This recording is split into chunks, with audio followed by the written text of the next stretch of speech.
Está no ar o seu programa diário com as notícias mais importantes no horário do almoço em 15 minutos ou até menos, afinal o objetivo aqui é ir sempre direto ao ponto. Eu não garanto que essas notícias ajudarão na sua digestão, mas eu garanto que você estará sempre muito bem informado sobre os fatos como eles são, sem aquela velha manipulação da imprensa militante. Vamos lá. A desvalorização do real em relação ao dólar superou o recorde da pandemia, só que agora estamos sem uma pandemia. Ainda ontem a cotação chegou a 5,93 e fechou o dia no valor de R$ 5,91. Após os anúncios feitos por Fernando Haddad, sobre os quais eu já vou falar, o mercado já abriu nesta quinta com a cotação em R$ 5,99. Especialistas apontam que a isenção do imposto de renda teve grande peso nessa variação.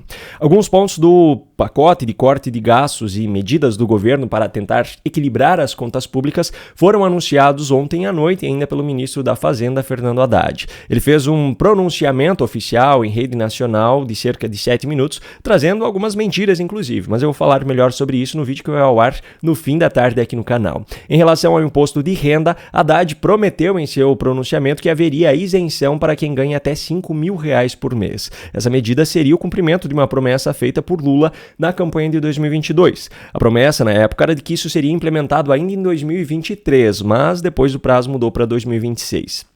Na manhã dessa quinta, quando foram apresentados os detalhes desse pacote pela equipe técnica do Ministério, Haddad confirmou que essa faixa de isenção entrará em vigor apenas em janeiro de 2026. Para isso, é claro, será necessário que o Congresso Nacional a aprove.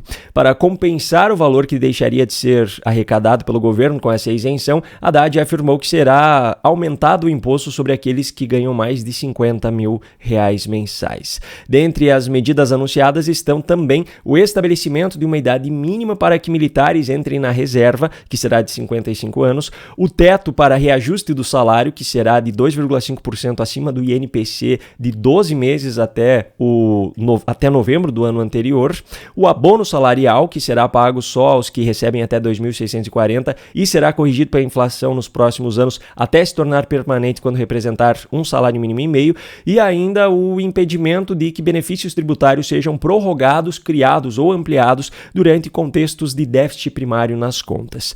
Com o pacote de corte de gastos e as medidas adotadas, o governo tem expectativa de ter economia de 327 bilhões de reais até 2030. Ao meu ver, alcançar essa meta não será difícil. Basta o PT não disputar as eleições de 2026 ou, se disputar, não vencer. Depois do pronunciamento de mais de 7 minutos de Fernando Haddad em rede nacional, políticos de partidos aliados ao governo interpretaram a aparição do ministro como um sinal de que Lula o lançaria como candidato à presidência em 2026. Ao longo do atual mandato, sempre que falou sobre as eleições de 2026, Lula afirmou que avaliaria o seu estado de saúde e que só entraria na disputa para evitar, nas palavras dele, que trogloditas que governaram esse país voltem a governar. Ao longo dessa gestão, Lula parece estar tentando fortalecer 2 nomes para sua sucessão. O próprio Fernando Haddad, que hoje é ministro da Fazenda, e Camilo Santana, que é o ministro da Educação. Apesar de Haddad ser o nome mais cotado entre os aliados do governo, principalmente por já ter sido candidato à presidência no lugar de Lula em 2018, as pesquisas não são nada favoráveis para o PT nesse cenário. A pesquisa mais recente, divulgada pelo Paraná Pesquisas, como eu mostrei no programa de ontem, mostra Haddad com votos apenas na casa dos 14% em cenários de primeiro turno contra Jair Bolsonaro ou contra Michele Bolsonaro. No cenário da disputa com Michele, inclusive, a pesquisa aponta que Haddad nem iria para o segundo turno, pois Ciro Gomes teria uma votação maior do que a dele. Vale lembrar que os dados para essa pesquisa foram coletados entre os dias 21 e 25 de novembro, depois da Polícia Federal já ter anunciado o indiciamento de Bolsonaro e mais 36 pessoas. A maior reserva de urânio do Brasil agora é 100% da China. A mineração Taboca, a mineradora que administra a mina Pitinga, que fica localizada no município de Presidente Figueiredo, no Amazonas, está sendo inteiramente vendida para a chinesa China Non-Ferrous Metal Mining Group. O valor da transação é de 340 milhões de dólares, o equivalente a cerca de 2 bilhões de reais.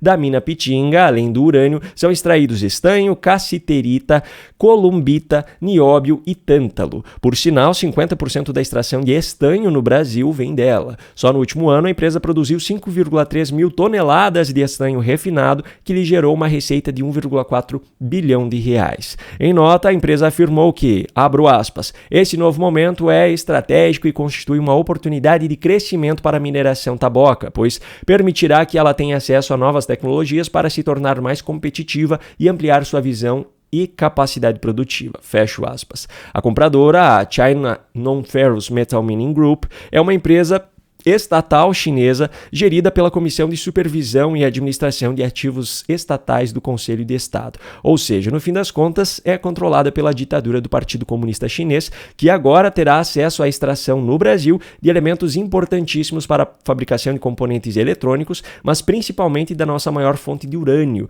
o elemento que é usado como combustível em reatores nucleares para a geração de energia elétrica, mas também para a fabricação de armas nucleares, como bombas atômicas. O presidente da Câmara dos Deputados, Arthur Lira, criticou o indiciamento da Polícia Federal dos deputados Marcel Van Hatten, do Partido Novo, e Cabo Gilberto Silva, do PL. Lira disse que os dois deputados não são merecedores dos inquéritos ou indiciamentos aos quais foram submetidos e que os casos em questão não merecem o tratamento recebido nem pela Polícia Federal, nem por outros órgãos do Estado brasileiro. Segundo ele, abro aspas, a tentativa de criminalizar falas proferidas no parlamento, espaço de pleno exercício da liberdade de expressão, fere a cláusula constitucional da imunidade material. Não podemos tolerar que esse direito fundamental ao debate e à crítica seja ameaçado por perseguições judiciais ou policiais. Fecho aspas. Arthur Lira afirmou ainda que a Câmara irá aos últimos limites para responsabilizar qualquer um que abuse de autoridade ou interfira na liberdade parlamentar. O Supremo Tribunal Federal continua nessa quinta-feira o julgamento das 3 ações que envolvem o Marco Civil da Internet. Dentre elas está a análise da constitucionalidade do artigo 19, que exige, até então, que haja ordem judicial prévia para excluir conteúdo e responsabilizar as empresas donas de redes sociais pelas publicações de seus usuários. O primeiro dia de julgamentos, que foi ontem, foi marcado por piadinhas feitas pelos ministros, em especial Alexandre de Moraes, em relação à remoção de perfis falsos com os seus nomes nas redes sociais. Sobre esse assunto, também pretendo falar de forma um pouco mais detalhada no vídeo que vai ao ar no fim da tarde aqui no canal. O ex-presidente Jair Bolsonaro concedeu uma entrevista ao portal UOL nessa quarta-feira. Na ocasião, ele afirmou que está sendo vítima de uma perseguição, negou que tivesse ciência do suposto plano para prender ou matar Lula, Alckmin e Alexandre de Moraes e disse ainda que a Polícia Federal faz aquilo que o senhor ministro, se referindo a Moraes, deseja. Bolsonaro disse, abro aspas, basta você ter conhecimento dos áudios do Ayrton Vieira para o Tagliaferro, tenha criatividade, aí o que fazem são suposições, fecho aspas. Ayrton Vieira é o juiz instrutor do gabinete do ministro Alexandre de Moraes no STF e Eduardo Tagliaferro chefiava a Assessoria Especial de Enfrentamento à Desinformação no TSE na época em que Moraes ainda era o presidente da Corte Eleitoral. A conversa a qual Bolsonaro se referiu foi um pedido feito por Ayrton Vieira para que Tagliaferro usasse a criatividade para encontrar provas contra a revista Oeste, pois até o momento ele só havia encontrado matérias jornalísticas. Isso foi revelado por aquelas conversas expostas pela Folha de São Paulo. O ex-presidente falou também sobre a chamada minuta do golpe, afirmando que o documento era embasado pela Constituição Federal. Ele questionou, abro aspas, para que serve a Constituição? É a nossa lei máxima, eu entendo que ali há um norte para você seguir. Se tem um remédio ali, por que não discutir? Fecho aspas. Bolsonaro concluiu a entrevista afirmando ainda que pretende ser candidato à presidência em 2026, já que, segundo ele, é um réu sem crime.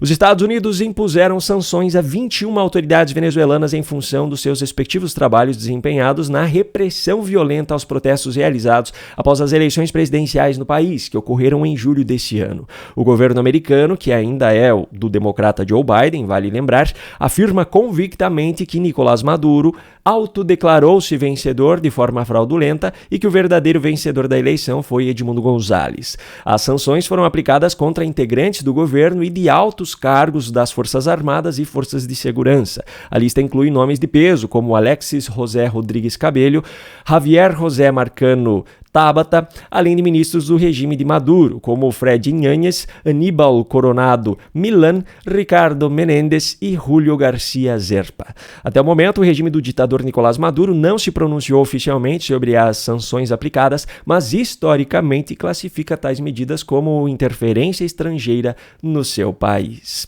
Um levantamento feito pelo portal UOL identificou que 15 dos 31 ministros que compõem o Superior Tribunal de Justiça, lembrando que são 33 vagas, mas 2 não estão ocupadas, têm parentes que atuam como advogados em processos que tramitam nessa mesma corte. Ao todo, são 24 filhos, sobrinhos, enteados ou esposas de ministros que assinam ações, fazem sustentação oral em plenário e são recebidos em audiência nos gabinetes.